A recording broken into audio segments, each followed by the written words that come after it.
संविधानलाई योभन्दा अप्ठ्यारोमा पर्न नदिनको लागि र सरकारद्वारा घोषित फागुन 21 गतेको निर्वाचन फागुन 21 मा नै हुन पर्यो र त्यो स्वच्छ निष्पक्ष र धाँधलीरहित हुन पर्यो।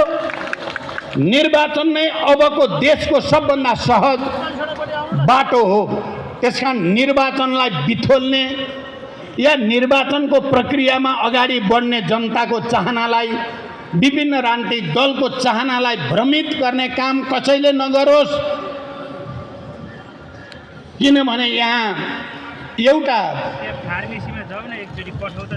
र्युमर भनौँ चर्चा चल्ने गरेको छ।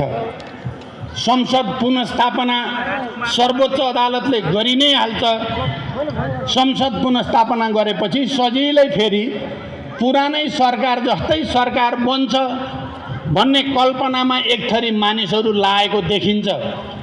म ती मानिसहरू र साथीहरूलाई त्यो भ्रममा नपर्न अपिल गर्न चाहन्छु। सजिलो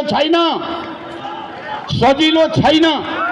त्यसकारण अहिले घोषणा भइसकेको निर्वाचन नै सबभन्दा सहज विकल्प हो। अब बिस्तारै हामीले चाहे धनगढीदेखि